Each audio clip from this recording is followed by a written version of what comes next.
Bonsoir à tous, bienvenue dans votre émission La Réunion, on l'est là.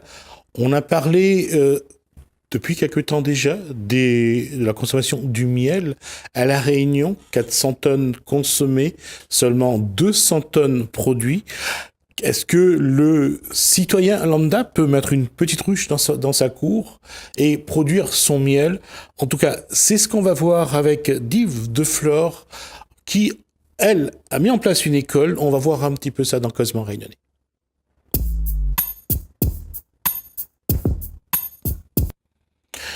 Le miel et les abeilles, c'était une série qui avait son succès à l'époque. Bonsoir. Bonsoir. On se souvient de Valérie Nataf ou pas? Oui. Alors, quand on parle de miel et des abeilles, d'abord, on va juste dire ce constat actuel. Les abeilles continuent à mourir en grand nombre. Oui, il y a le varroa. C'est vraiment une peste, c'est un gros souci. Mais après, en Afrique du Sud, il y en a aussi un varroa. Et il n'y a pas de traitement, il n'y a rien. Les abeilles apprennent à se battre. Le varroa, c'est un... En fait, c'est venu, on ne sait pas d'où. C'est arrivé à La Réunion et ça a quand même tué pas mal de ruches, d'abeilles. Et il y a énormément d'apiculteurs qui laissent les ruches vides maintenant. Parce que, ben voilà, même nous, des fois, on ouvre le matin, il n'y a plus rien dans les ruches. Hein. C'est tout vide. Mais après, il y a des traitements, mais ça va être chimique. Donc, nous, on n'est pas d'accord de mettre des traitements chimiques. Ce qu'on veut, c'est... C'est un champignon? Un virus, plutôt. C'est plutôt un virus? Ce qu'il y a, c'est que mettre un produit chimique, du coup, dans le miel, il va y avoir le produit chimique. Et nous, on utilise le miel pour masser les gens, dans notre profession, dans notre cabinet, pour masser les gens, et puis pour les enfants, les personnes âgées. Donc, à quoi bon avoir du miel? Donc, c'est plus la peine.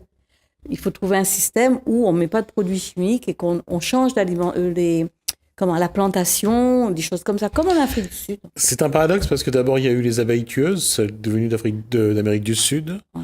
Aujourd'hui, il y a donc ce virus cette maladie qui attaque donc les abeilles de plus en plus, d'une part. On n'a toujours pas trouvé de solution. S'il y a une solution, c'est de mettre les produits chimiques, encore une fois. Oui.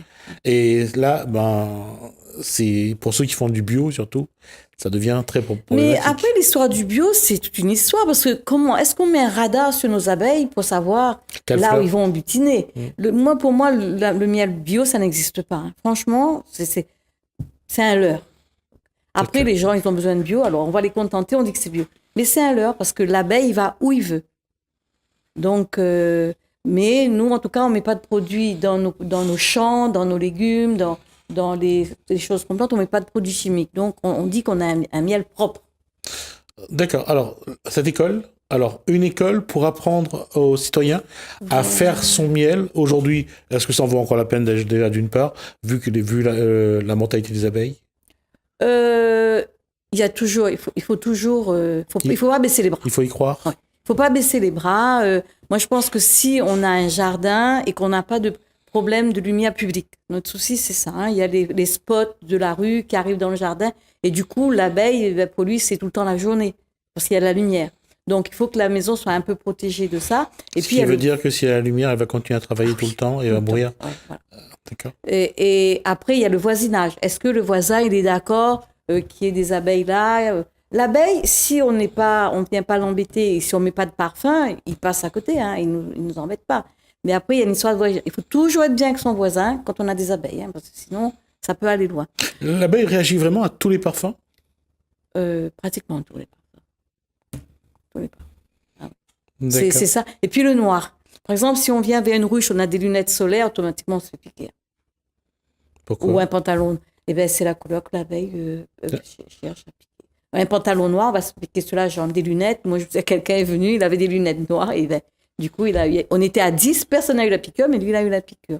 Mais après, il y a un comportement à avoir. C'est comme un chien. Le chien, il sent quand on a peur.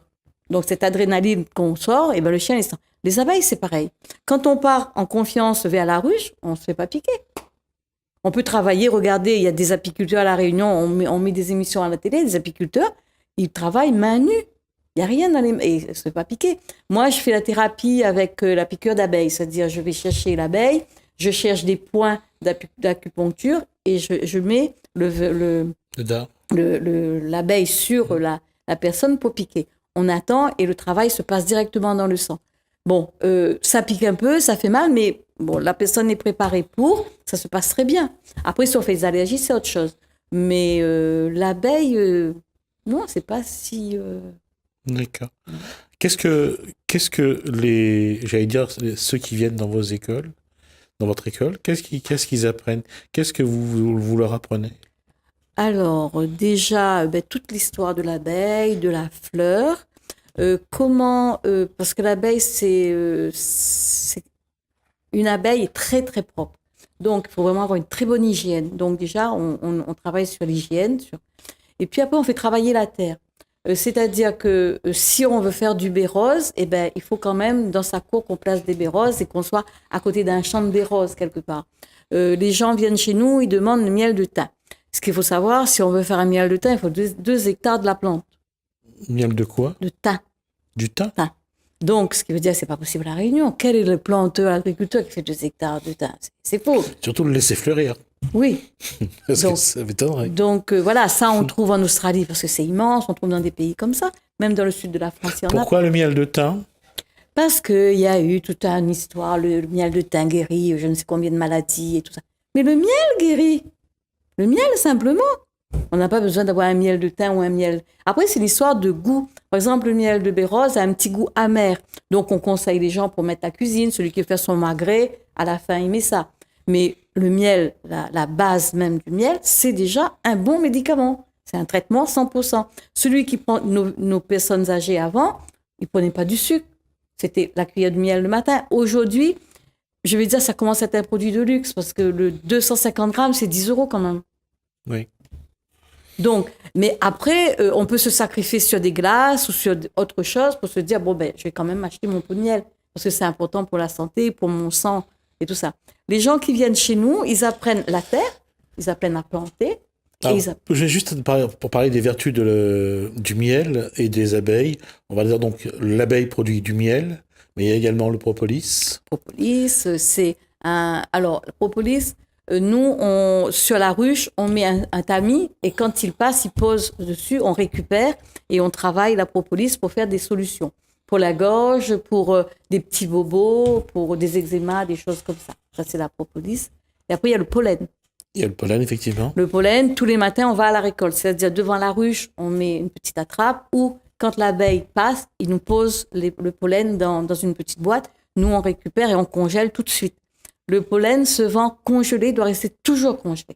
Quand on prend la cuillère, il faut toujours congeler. C'est pour ça que quand les gens viennent chercher, on demande toujours une glacière. On ne transporte pas autrement le pollen. D'accord. Et puis, il y a ce qu'on voit, et que la pharmacopée, que les laboratoires utilisent beaucoup, et les sportifs l'utilisent aussi beaucoup, c'est la gelée royale. Ah oui, mais ça, c'est le grand luxe. C'est même pas à notre portée. Donc, ça, c'est autre chose. C'est vendu en pharmacie, en tout cas. Oui, oui, bien sûr, bien sûr. En Roumanie, j'ai étudié en Roumanie, moi, du départ. En Roumanie, c'est courant parce que à l'hôpital, il y a des ruches. Dans les hôpitaux, dans les cliniques, il y a des ruches. Donc, c'est un travail courant. Mais à La Réunion, c'est très difficile. Mais je crois qu'on a un collègue, lui, il le fait sur Saint-Pierre ou quelque chose. Mais évidemment, ça imprime monstre. Alors, on va juste dire à quoi sert la gelée royale. Je vais vous laisser dire, après je compléterai si jamais je vois autre chose. Mais la gelée royale, la reine se nourrit de la gelée royale. Ça veut dire ce que ça veut dire. C'est vraiment une protéine 100% bénéfique pour tout. Ouais, il y a une pureté du produit déjà d'une part. Voilà. Et souvent, les gens qui subissent les chimios, les choses comme ça, ils en demandent. Donc, mais on peut donner le miel, on peut donner le pollen aussi. D'accord. Hein. Donc, il y a bien sûr donc une régénération de ce qu'on appelle le système immunitaire. Ouais. Et surtout, ça permet j'allais dire, un petit peu de rééquilibrer le métabolisme. C'est ce qu'utilisent les sportifs, bien sûr, dans leur préparation et leur entraînement. Je suis d'accord. Ouais. Mais c'est toujours pareil. Dans la vie, il y a le yin et le yang. D'accord ? On ne peut pas se baser sur un seul produit. La vie doit être équilibre. Ouais. Hein, la vie doit être équilibre. Là, par exemple, nous, on parle beaucoup de gingembre. Alors, le créole dit, le gingembre, on mange ça parce que c'est un excitant et tout. Non, le gingembre équilibre. C'est pour ça que le créole a toujours mis gingembre dans le bread ou dans le curry et tout. Parce que ça équilibre. Des fois, on a des petites douleurs, on ne sait pas. On écrase un morceau de gingembre, on mâchouille ou on met dans les breads, ça calme. C'est quelque chose qui rend le corps zen. Sans plus. Mais tout se mange à petite dose. pas en quantité. On ne peut pas prendre 1 litre de gelée ou 1 kilo de gingembre. Tout est pareil. Si on parle de ce genre d'épices, entre guillemets, parce qu'on appelle ça l'épice, il y a aussi donc le curcuma, comme le girofle, comme le poivre, qui aussi participent, je dirais, qui ont également des vertus médicinales. Alors, le curcuma, c'est surtout pour... On va dire le safran, parce que... Voilà, c'est un antioxydant. En Inde, j'ai eu l'occasion de travailler dans un hôpital où on soignait des cancéreux. Et on a fait des tests, et on a donné beaucoup plus de curcuma à un groupe et d'autres moins. Et on a vu quand même le résultat. Et nous, on prépare une crème à base de 3 miels mélangés, 3 miels crémeux, sur 3 jours. On prépare ça, et on vend les pots pour les personnes âgées, pour les personnes qui ont tendance à faire des rhumes et tout. En fait, c'est une cuillère, on a l'impression de prendre du miel, mais on prend aussi du curcuma et des crèmes de coco dedans. C'est excellent et ça a son effet. D'accord. Mais c'est pareil, c'est une cuillère, c'est pas un bocal. La difficulté, j'allais dire que pour les gens, c'est de voir les effets bénéfiques rapidement. Ah, ben ça, c'est pas possible. Pourquoi? Mais non, il n'y a pas de magie. On prend le temps pour se rendre malade, on prend froid. On va à droite, à gauche, on dort pas une nuit, mais on prend froid. Le matin, on peut plus parler. C'est pas en prenant une cuillère que c'est magique. Tout, c'est sur 21 jours. Tout ce qu'il y a, c'est sur 21 jours. On soigne pas un truc, clic, c'est fini. Les produits naturels, c'est 21 jours. Pour avoir les effets? Ah oui. On voit tout doucement que ça va mieux, qu'on a mal, moins de ce côté-ci, on dort mieux. On voit quelque chose, mais pour vraiment dire qu'il y a un résultat, il faut 21 jours. D'accord. C'est pas à la cuillère. Alors, tout ça, c'est combien de temps vous l'inculquez, vous éduquez ceux qui viennent à votre école? Alors, quand ils viennent à l'école, c'est une dizaine de jours. Mais ils sont à vie chez nous. C'est-à-dire? Ben, dès qu'ils ont un problème, dès qu'il y a un souci, ils téléphonent, on est là. D'accord. C'est comme l'hydrothérapie, c'est comme le yoga. Tout ce qu'on enseigne, c'est à vie. On ne peut pas laisser quelqu'un comme ça libre. Nous, on a pris 30 ans, 40 ans pour étudier. Donc, on ne peut pas laisser les gens comme ça. Ils ont été dans d'autres métiers et tout d'un coup, ils arrivent là. On ne peut pas les laisser. Notre jardin est toujours ouvert. D'accord, il y a quelque chose qui est bien, c'est qu'on prend 30 ans pour étudier. J'allais dire qu'avant, en fait, ça faisait partie de l'éducation, tout simplement. Voilà, c'est ça. On n'a pas eu ce bonheur-là, nous. Ouais. On n'a pas eu. Si, nous, on l'a eu. Parce que nous, on a vécu avec la nature. Oui, aussi, mais on n'a pas tout étudié. Parce que quand le grand-père disait qu'il fallait venir dans le champ de canne pour arracher l'astron, on n'était pas d'accord, hein, quand même. J'ai dit apprendre. Je n'ai pas dit d'aller travailler. Apprendre, c'est travailler déjà. Hein. Oui, je suis d'accord. Mais il faut avoir envie d'aller dans un champ de canne.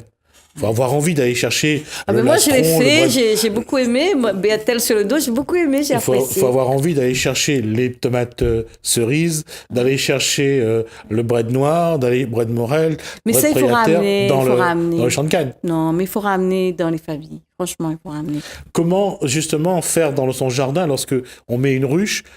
Quelles sont les plantes qu'il faut mettre pour être sûr que l'abeille n'a pas besoin de faire 100 km pour trouver des fleurs et l'abeille ne cherche pas juste là. Hein. L'abeille va jusqu'à 2 km en vol pour aller chercher. Mais nous, pour avoir une nature quand même plus saine, on peut planter des aromates, on peut mettre des aubergines. Supposons on aime les aubergines. Moi, j'adore, c'est un légume que j'adore. J'ai des plants. J'ai des aubergines toute l'année. Oui, alors l'aubergine, c'est pour son antioxydant, je crois. Aussi, mais ça travaille sur le foie aussi. Ouais. C'est un très bon légume. C'est complet, l'aubergine. C'est de la protéine. Hein. On fait griller une aubergine avec des oignons, une cuillère d'huile d'olive. On a un repas complet. Comment ça? Parce que ça nourrit son corps et en même temps, ça nettoie. D'accord, c'était la question alors. Ouais. Donc je reviens à ça. Comment faire pour venir à l'école? Comment faire venir pour apprendre justement ces éléments-là? Alors, on fait des salons régulièrement. Sur chaque pot de miel qu'on vend, il y a les étiquettes avec numéro de téléphone, avec nos thérapies à l'intérieur. On prend des gens qui sont au Pôle emploi, on fait des dossiers, le Pôle emploi assure le paiement. Et c'est à eux de dire, voilà, je viens tel mois, telle semaine, et nous, on s'organise pour les prendre et pour... Et pour le public qui n'est pas au Pôle emploi, mais qui a envie de venir à un stage... il vient aussi en stage, il paye sa formation. Alors, une formation sur combien de jours? La formation, c'est sur 10 jours. De suite comme ça ou non. éparpillé? Aujourd'hui, il peut venir demi-journée, après demain, il vient toute la journée. C'est à lui de choisir son emploi du temps, parce qu'il y aura toujours du travail à faire, du travail à apprendre, des choses à apprendre dans la ruche. Parce que quand on a 150 ruches, il faut assurer. Donc, il apprendra tout le temps. Vous avez 150 ruches? Oui. Ça va être une production de miel de combien? Là, ça a chuté vraiment parce qu'on a vraiment perdu avec la maladie. Ouais. Mais normalement, une bonne ruche qui travaille bien donne 20 kilos de miel, hein, Chaque année? par saison de fleurs. Ah, d'accord. Nous, on a 2 belles saisons, c'est baie rose, litchi. Cette année, on n'a rien eu. L'année dernière, on n'a rien eu. D'accord. Et puis après, il y a toutes fleurs. Après, à Boucan, ça marche bien parce que c'est un endroit assez sain. Et puis, il y a beaucoup de coco, beaucoup de bananes. Et puis, il y a les fleurs de tamarin. Donc, il y a un très bon miel là-bas. Vous avez remarqué, c'est les arbres des régions sèches, puisque le coco pousse étant donné que, aussi bien dans les, j'allais dire, des climats tropicaux que sur des endroits assez. Oui, les abeilles assez aiment bien les arides. fleurs de coco. Alors, aujourd'hui, je reviens à ça. Comment ça se passe? Quel public vient étudier, j'allais dire, Alors, il y a des enfants Les vaches. d'agriculteurs. Des enfants d'agriculteurs parce que, bon, le papa a déjà un terrain, donc il veut faire quelques ruches, 2 ruches pour la famille. Et puis, il y a des gens de la ville qui veulent au moins connaître. Il y a de tout, il y a de tout. Ou des gens qui vont bientôt aller à la retraite, il y a ça aussi. Donc, ils ont une maison à la montagne, à la plaine des Caves, et ils veulent mettre une ruche à la maison. Ça devient presque un petit peu comme d'avoir, à l'époque, d'avoir un nain dans son jardin. C'est d'avoir une ruche ou 2 dans la cour Oui, mais c'est une bonne pour faire, j'allais dire, pour faire un peu écologiste. Ah non, c'est du boulot, hein. C'est du boulot, hein. Alors, ça, ils ne le savent pas quand ils commencent. Ah hein. ben non, ils commencent, mais souvent ils partent, ils prennent pas la ruche. Souvent ils partent, ils disent c'est très bien, mais on veut pas de la ruche. Oui, parce que Non, quand on c'est voit du le travail boulot. qu'il y a Ah non, derrière, c'est du boulot. Ah non, il faut pas croire ça qu'un demande- apiculteur chôme, hein. ça demande combien de temps d'engagement quand Eh on a une ben, ruche? alors déjà, le matin, on est très tôt debout. Très très tôt pour pouvoir soit partir à Saint-Philippe ou à Sainte-Rose ou même si c'est dans le jardin, de façon que le temps est frais. Parce que quand on travaille dans la ruche qui fait chaud, on a son habit, c'est vraiment pas possible. Je pense que quelqu'un qui aurait 2 ruches, il faut que le week-end, il passe son temps déjà à avoir un beau jardin, à s'occuper de son jardin et à entretenir sa ruche. Et quand je dis en nombre de temps, c'est entretenir une ruche, nettoyer, veiller à ce qu'il n'y ait pas j'allais dire, d'insectes qui... De toute façon, il y en aura tout le temps. On a des cafards, on a une espèce de gros papillon qui rentre, il y a tout le temps, et puis il y a des fourmis. Donc, il faut toujours, autour de la ruche, nettoyer, planter des choses qu'il faut, pas mettre de produits chimiques. Et dans son jardin, qu'est-ce qu'on plante? On a parlé tout à l'heure d'aubergine, on a parlé de la citrouille, du melon, du thym. Le thym brésilien, c'est un petit arbuste qui donne beaucoup de fleurs. Ils aiment ça. Quelques pieds d'encens. Moi, chez moi, je plante. Ils disent qu'on ne doit pas planter l'encens, mais moi, j'ai planté quelques pieds d'encens. Pourquoi il ne faut pas planter d'encens? Parce que c'est une peste. Donc, c'est interdit. Et puis de la banane, la papaye. L'abeille part dans tout. Mourung, moi, j'ai fait un champ de mourung à Boucan. L'abeille, on ne sait pas ce qu'il prend, mais il va sur les fleurs de mourung. C'est vrai que lorsque le mourung est en fleurs, c'est magnifique. C'est très beau, Ouais. très beau. Et on voit beaucoup l'abeille dessus. Et puis on fait beaucoup de basilic. Le basilic indien qu'on utilise pour les temples, les abeilles adorent ça. Le basilic indien. Oui, ça donne une fleur très parfumée. On appelle ça tulsi. Oui, c'est ce que j'allais dire. Ouais. C'est pour ça que je revenais sur ce mot-là. Alors, finalement, quand on regarde le choix des abeilles sur les plantes, bon, le tulsi est une plante qui est vraiment qui a pas mal de vertus médicinales, Ouais. très utilisée également, ne serait-ce que pour la digestion. Pour la toux. Ouais. On parle également de mourung. Pourquoi? Parce que le mourung est Une protéine végétale. j'allais dire une protéine, sans doute la plante la plus riche en protéines. On le voit aujourd'hui, quelques Réunionnais commencent à le réduire en poudre. Et ça m'a surpris, parce que généralement, le produit que j'avais vu, on venait de Maurice, mais là, on le voit à La Réunion, on commence à y penser. Et pourquoi? Parce que, encore une fois, si juste pour le dire, lorsque la famine sévit, généralement dans le sud de Madagascar, ce produit-là, en poudre, ce bren mourung en poudre, qu'on donne donc à ces gens qui manquent à ce moment-là de vitamines, qui manquent de protéines. Quand on était petit, il y avait un mort dans la famille. Je voyais que tous les soirs, il faisait bren mourung. Un jour, je suis allée voir un monsieur qui faisait ça. Je dis, monsieur, pourquoi il donne toujours bren mourung mais de riz? Et là, il m'a expliqué Tout à fait. les vertus. Mais j'étais bien petite, hein. Ouais. Les vertus. Il dit, voilà, ils ont pleuré tout le temps, ils sont faibles, ils sont fatigués. C'est ça qui Et va la plante relancer. la plus forte Ouais. pour les rebooster un peu, Oui, rebooster. c'était donc de manger Bouillon ce bren mourung. vraiment. On le sait souvent parce que on le voit souvent chez les hindous, chez donc les Tamouls, les Malbars de la Réunion, à l'issue de l'enterrement, le soir, la famille se réunit. Tout le monde mange ça. Et c'est toujours du riz, un bouillon larçon et le bread de morong, histoire de se requinquer un peu avant de... Mais on le faisait, on savait pas. Non, on ne le savait pas. C'est pour ça que je disais souvent que nos parents, nos grands-parents, nos anciens on avait vraiment avaient des la connaissance richesses, par rapport à la nature. C'est vrai. Ouais, maintenant, ils vont l'acheter en tube et en comprimé c'est rigolo. En pharmacie. Hein, c'est rigolo. Et pas du bread morong, ils prennent d'autres... En poudre. Mais en tout cas, à Boucan, j'ai fait un champ. Qui veut manger bread morong, il y en a. À la Providence, c'est pareil. Tous mes clients repartent avec un paquet de bread morong. Et le problème, c'est de savoir comment enlever une feuille par une feuille pour pouvoir bien allez, on va utiliser le mot créole, trier. Je reviens à l'école. Aujourd'hui, qui peut venir? Qui veut. Il faut juste payer sa formation et être assidu. C'est-à-dire mais être assidu... il y a des gens, ils viennent, par exemple, ils donnent rendez-vous samedi et ils viennent que la semaine ensuite ou ils viennent pas. Ou autrement, on a rendez-vous à 7h parce qu'il y a un départ à 7h pour aller dans un rocher. Ils sont là à 7h30. Donc, cette personne, il rate sa journée. Parce que nous, quand c'est 7h, c'est 7h. Voilà, c'est comme les abeilles, il faut vivre comme les abeilles. Il faut vivre en fonction de la nature, mais non pas en fonction de son cycle biologique. Oui, c'est ça. Ouais. Mais on le voit aujourd'hui, on le voit sur les différents marchés, que ce soit ce marché forain ou sur les différents rendez-vous artisanaux. Le miel est là, mais on n'a pas l'impression que soit c'est trop liquide, soit c'est trop compact, soit c'est... La qualité du miel aujourd'hui, elle est vraiment... elle est aussi bonne qu'avant? Ah non, en tout cas, on n'est pas nombreux apiculteurs à La Réunion, mais ce sont des vrais. S'il y a tricherie, c'est pas de La Réunion, franchement. Non. Il n'y a pas d'apiculteurs. Je ne veux pas mettre ma main au feu, mais ce sont des gens sérieux. Franchement, ce sont des gens sérieux. Ils aiment ce qu'ils font. S'il n'y a pas, il n'y a pas. Là, il n'y a pas eu de litchi l'année dernière, cette année. Eh bien, il n'y aura pas de litchi sur le marché. Il n'y aura pas non plus de miel litchi. Miel litchi, on n'aura pas. Okay. Parce que il n'y a pas eu de fleurs. Si on a un stock, on fera partir le stock, mais c'est tout. Mais on n'invente pas, on ne met pas l'eau dans le miel. Déjà, c'est interdit, c'est pas possible. Et on ne peut pas, quand on voit, pour faire un pot de miel de 500 grammes, l'abeille fait un tour du monde pour faire un pot de miel de 500 grammes. On ne peut pas briser quelque chose comme ça, c'est pas possible. En mettant de l'eau, c'est pas possible. Ou autre chose, c'est pas ce qu'ils mettent, mais autre chose, c'est pas possible. Il y a le crémeux, il y a le litchi crémeux et le yapana crémeux. Ça, c'est comme ça. Et puis, les autres miels sont liquides, mais c'est pas liquide comme l'eau, c'est liquide. D'accord. On va encore parler de ça pendant 3 minutes. On arrête juste après.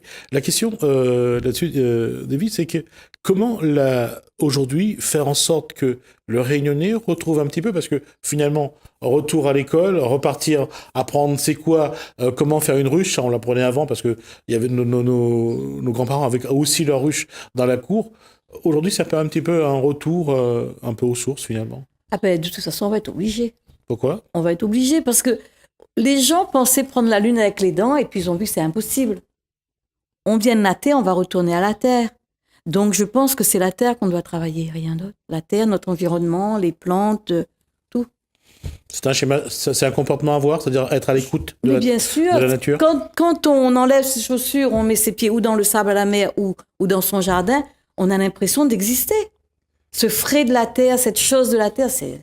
Regardez tous les gens hyper riches et tout ça, là. Ils ont toujours une maison à la campagne. Hein. Parce que le week-end, c'est à la campagne où ils jettent tous les vêtements, les pieds nus, on fait jouer les enfants à même le sol, on s'enroule dans les herbes et tout. C'est parce que c'est ça qui nous nourrit, c'est rien d'autre. Hein. D'accord. Et pour ceux qui n'ont pas d'argent, ils ont la possibilité d'aller faire des randonnées. Mais bien sûr, ils font des randonnées. Maintenant, les mairies, regardez la mairie de Saint-Denis, comment elle a travaillé pour la Trinité. Il y a plein de choses à la Trinité à faire. Les sentiers de la Providence, c'est un super sentier. Non, on ne peut pas dire. Si on veut, on peut. D'accord. Ouais. En tout cas, on aura au moins abordé ça. On aura l'occasion de revenir sur sur les éléments de la nature favorables à une meilleure santé, voir un peu les vertus médicinales, aussi bien des plantes que je dirais de ce qu'on mange généralement, les fruits, les légumes de la Réunion, et voir à quel point nous avons une chance d'être une belle à la richesse, Réunion. Et puis on a de très bons agriculteurs, des gens très très sérieux. Et je pense qu'il faut leur faire confiance et puis les aider. En achetant avec eux, on les aide aussi. Hein. Donc je pense que c'est important. Merci, Yves de Flore, donc, pour toutes ces informations. On aura l'occasion de vous revoir sur ce plateau, en tout cas pour parler encore de la Réunion et de ce qu'elle a de mieux et de plus belle Merci. en elle.